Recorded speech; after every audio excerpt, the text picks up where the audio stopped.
welcome to episode 6 of The Smallest Thing. I'm Lisa Manterfield. We've seen some small changes in our community this week as some businesses begin to reopen and we once again have access to our local parks. But we're still under stay-at-home orders, practicing social distancing and wearing masks when we have to interact with others.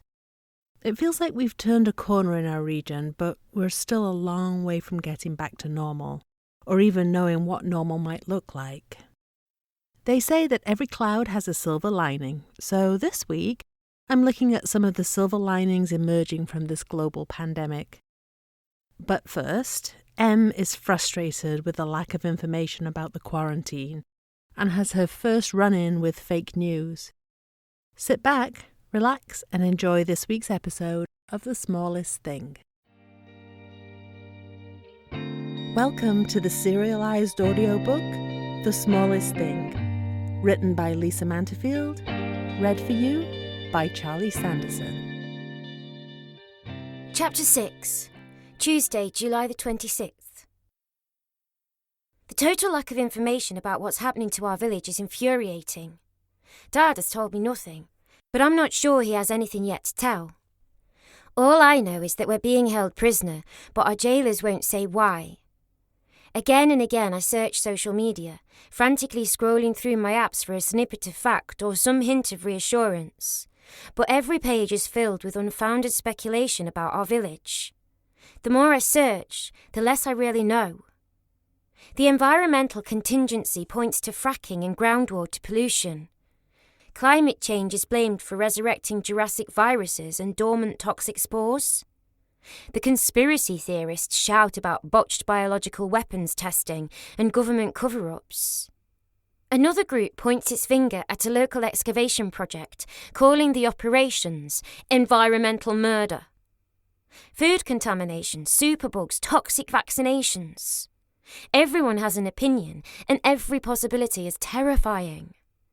Even worse are the scaremongering news reports of the coming of the end of the world, which are accompanied by harebrained hypotheses of what should be done.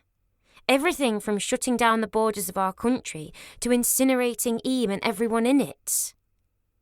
The idea that someone could consider snuffing out my light to save his own skin causes my temples to throb with fury. Others post meaningless prayers for the poor souls trapped inside the quarantine, and there is story after personal story of connections to the tragedy. OMG, I was just in Eam last month. My cousin knows someone who lives there. I woke up feeling ill and now I'm worried I might have this thing too.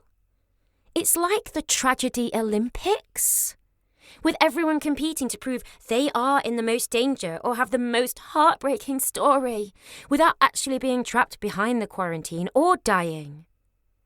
My thumbs hover over the screen of my phone, shaking. I want to set these idiots straight, tell them they have no right to fuss unless they're here. But that just puts me in the gold medal spot of the same competition, and I refuse to lower myself to that. Defeated, I slump to my bed and click on the TV. It's a mistake. I need information, but even the local news has hopped on the terror bandwagon, sending an intrepid reporter into the hinterlands to stand on the safe side of the barricade and speculate about the mystery illness. One channel shows a map of the region where our village is no more than a pretty dot. No reason to pass through on the way to anywhere else. The roads to other, more important places skirt through the valleys on either side of ours. Our isolation has kept us quaint. Now our isolation is making us famous. On the screen, the trailers and mobile response units move in, followed by ambulances, more police cars and armoured vehicles. I watch my familiar village morph before my eyes, as if someone has graffitied over a sweet watercolour painting. The camera pans across the rows of stone cottages, the vivid hanging baskets, the church, the bus shelter, the school, and the tea rooms. But slashes of cold, hard metal interrupt the scene with the sterile, invasive colours of Armageddon. The reporter returns to the screen, her expression grim as she informs her viewers that the 2 deaths prior to Dr. Spencer's have also been linked to the outbreak. The death toll now stands at 6, she says, without emotion. In the background, 2 suited aliens wheel away a small white bag. My insides shrink in on themselves, because the bag can only contain one thing: a body. A small one.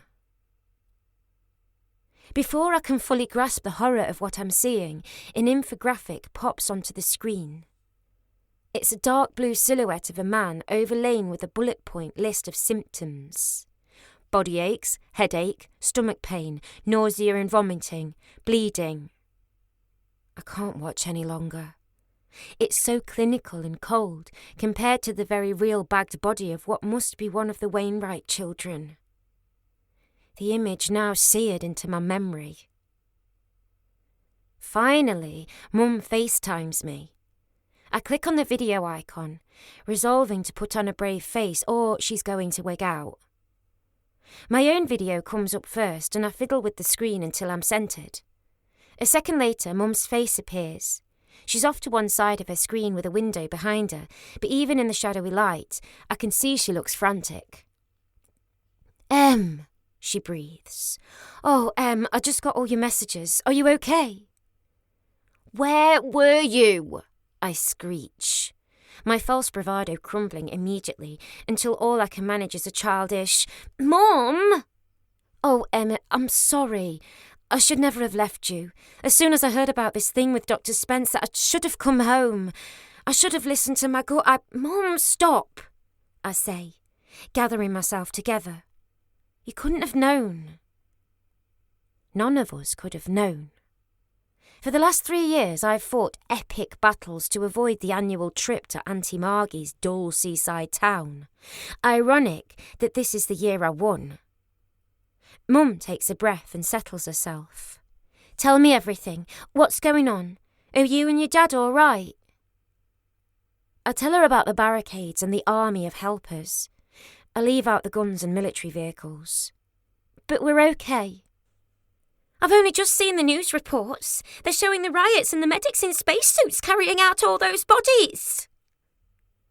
Her voice is squeezed to a high-pitched whine. It's not really like that, I say. Not all the time. I try to tell her about the quiet in the village, how it feels like everyone has left even though they're still here, just hidden inside their houses. We hear word of new cases and deaths through the grapevine, through the hushed, have you heard?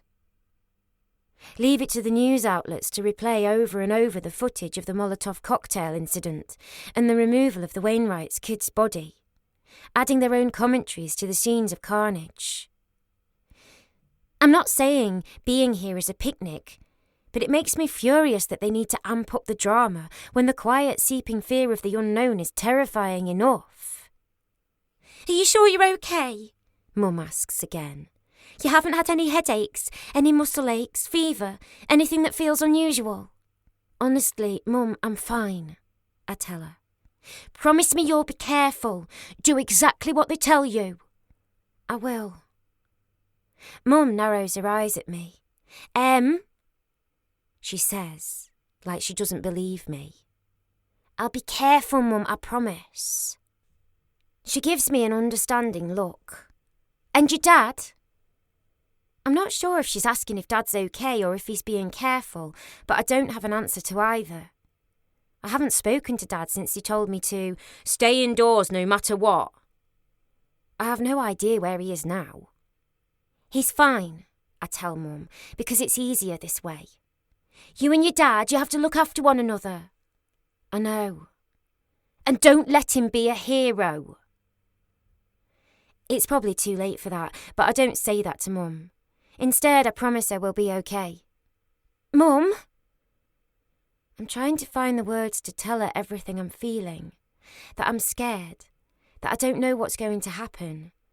That I wish Dad were more like her. But I don't know what I wish anymore. In a different time and place, I could have said, Mum, I need to talk to you. And she'd have made us tea and listened until I'd talked my way to what I really wanted to say. Then she'd give me good advice, and maybe, if I needed it, I'd have a good cry and she'd give me a hug. Such a simple need, but now, totally out of my reach. "What is it, my love?" Her face tightens with the effort of keeping it all together for me. I half wish she'd just let it all out so I could too. "Nothing," I tell her. "I'm okay. I'll get back as soon as I can," Mum says. "I just feel so helpless." "And do what, Mum?" She doesn't respond. "You need to stay where you are and keep Alice as far away as possible, at least until we find out what's going on." I realise what I've said immediately, and I see it register in the way her eyes seem to sink into her face. If Eam is not safe enough for my little sister, it's not safe enough for me either. But here I am. "There's nothing you can do. Even if you were here, there'd be nothing you could do." "Well, I can't do nothing. Mark has connections in London. He's trying to find out what he can. If there's any way we can get you out of there, we will." "Mark who?" I ask. "Auntie Margie's friend. You remember him?" Right, that Mark. The one with the fancy boat and the year-round tan. I was once in the car when he talked his way out of a speeding ticket. He's one of those people who floats through life, bending the rules with charm and a silver tongue. But I doubt even he could spring us from this mess. "That would be great," I say without enthusiasm. "Is Alice there?" Mum shakes her head and looks more remorseful than ever. "I'm actually in London at the moment. Alice is with Margie." I don't think to ask what she's doing there or why she hasn't seen the news until now. All I can think is that she's where I'm supposed to be, and I am trapped here. Everything is upside down. "I'll ring Margie and have her put Alice on, but I haven't told your sister anything yet. I'm waiting until we find out more." "I promise you an Oscar-winning performance." Mum gives a timid nod. "Oh, she moans. She looks as if she's going to fall to pieces again. "Oh, Mum," I say, mimicking her. "What happened to that brave face? If this is the height of your acting skills, don't give up your day job, okay?" Mum sniffs and shows me what I assume is her brave face. She looks remorseful and utterly terrified. I tell myself that Mum is just being mummish and getting herself all knotted up is her job. But deep down I know that what she showed me is her brave face. And we both understand how serious my situation is. A few minutes later, Auntie Margie's name flashes on my screen and Alice pops up. We only talk for 5 minutes, but in that time, she relays every detail that an 8-year-old deems newsworthy of their trip down to the coast. She describes their arrival at Auntie Margie's, the fact that she has her own room with a view of the beach, that they baked cupcakes with real chocolate chips, and that she got to stay up late watching old DVDs because Mum had to stay overnight in London. It takes every gram of my willpower to keep smiling and laughing with her and not to let on that anything is in the slightest bit wrong. I'm glad she's safely away from all this. Still, I can't help but envy her blissful obliviousness. Physically, Alice is less than 300 miles away from me. But as she talks, the distance between us grows. Mum's right about it being better that Alice doesn't know about the quarantine. If this thing goes away as fast as it came, she might never need to know. More than almost anything, I wish that for her. After assuring her that Pandacorn, the favourite stuffed animal she left in my care, isn't missing her too much, and promising to say hi to Daddy, we say goodbye. But even as Alice's face fades from my screen, I can't put my phone down. I stare at the spot where her innocent eyes smiled back at me.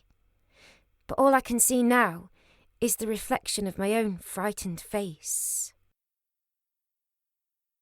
That night, Dad and I finally sit across from one another at the kitchen table in our silent house.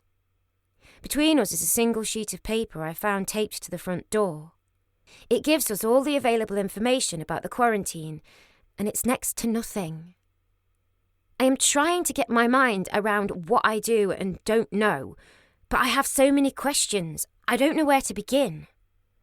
All I know is that our village has been quarantined to contain something bad, not the flu, and life as I know it has come to an end.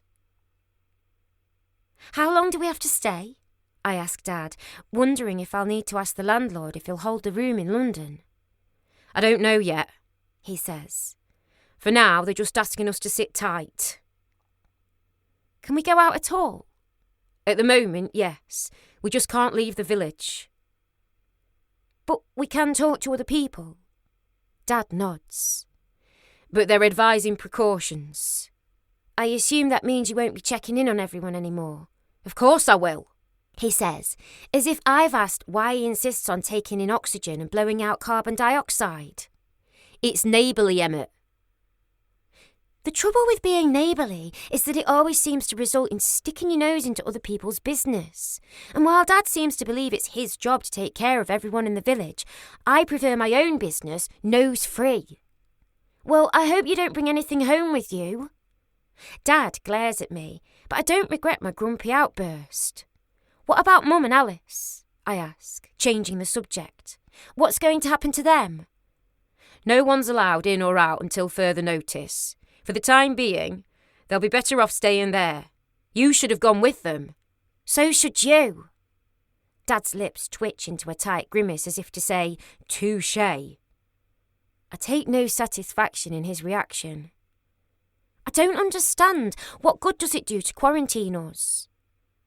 Dad looks uncomfortable with all my questions, but he's my sole source of information, even if he has none.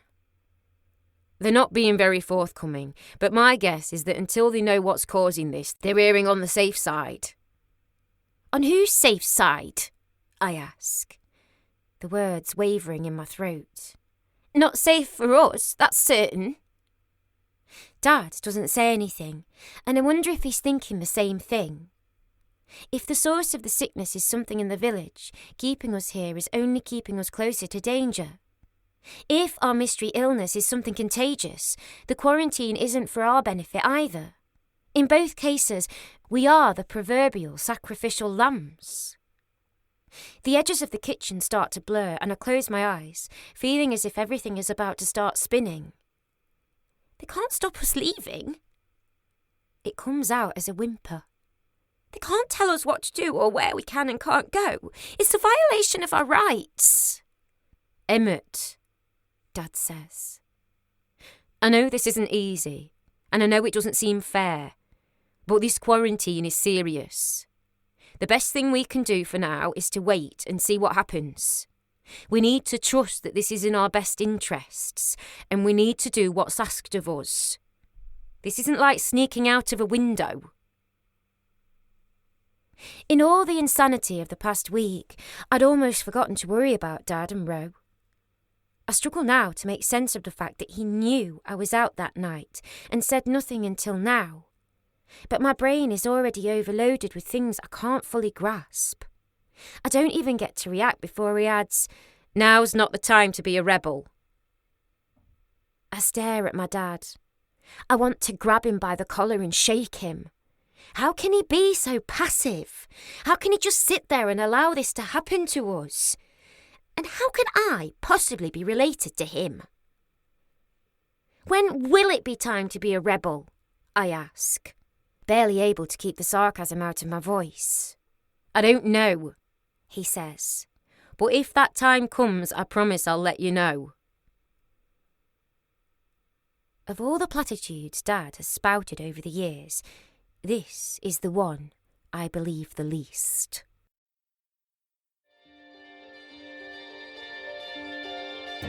Welcome back. We've all been forced to change our lifestyles during this time, and that's come with its own set of challenges and hardships for many. But we've also seen some positives come out of this. Many of us have been forced to slow down the breakneck speed of our lives. We're spending more time with family and making the extra effort to connect with friends. My husband has been making silly videos to send to his grandchildren every morning and evening. I'm doing video calls with my mum and other members of my family, sometimes for the first time ever. The air is cleaner where I live, and we've seen pictures of wildlife having the wild to itself again. I also love seeing the ways in which communities are pulling together. Whether it's shopping for elderly neighbours, sewing masks for frontline health workers, or dropping off homemade goods for others to enjoy, people are helping other people. Many communities are participating in the nightly 8 o'clock howl as a means of showing thanks to healthcare workers and first responders on the front lines. It's also a way to let out some pent-up energy from being stuck indoors. We have a trumpet player in our neighbourhood, which adds an extra layer of entertainment. The UK has the slightly more subdued applause. Opera singers in Italy serenade their neighbours from balconies, fitness instructors conduct exercise classes in the central courtyard of huge apartment buildings in Spain. Creators and teachers are sharing their knowledge and arts online. We have a teddy bear hunt in our neighbourhood, with neighbours putting stuffed animals in the windows for passers-by to spot. Our basilope sits in our front window. I've seen sidewalk chalk courses of hopscotch and skipping, and recently I saw a video of a family who designated the real estate in front of their house as being under the jurisdiction of the Ministry of Silly Walks, and recording passers-by doing every version of Silly Walk imaginable. Now, these actions might not be at the forefront of finding a cure or vaccine for COVID-19, but they're keeping us sane and reminding us of the power of community and the strength of the human species. For that, I am grateful. Thanks for listening to this episode of The Smallest Thing. To make sure you don't miss next week's episode, you can subscribe now on Apple Podcasts, Google Podcasts, Spotify, and more. If you'd like to support the show, please leave a review and share this series with others you think might enjoy it. If you're on Instagram, tag me there at LisaManterfield_, or follow me on Facebook at author Lisa Manterfield and Twitter at Lisa Manterfield. My newsletter subscribers are always the first to know about my news, events, upcoming releases, giveaways, and more. Sign up for monthly delivery at lisamanterfield.com/subscribe and get your complimentary copy of Love, Loss and Letting Go, 3 of my short stories. Thanks to Justin Joseph for producing and editing this show, and to Ketsa.uk for the music. That's all for this episode. Thanks for listening.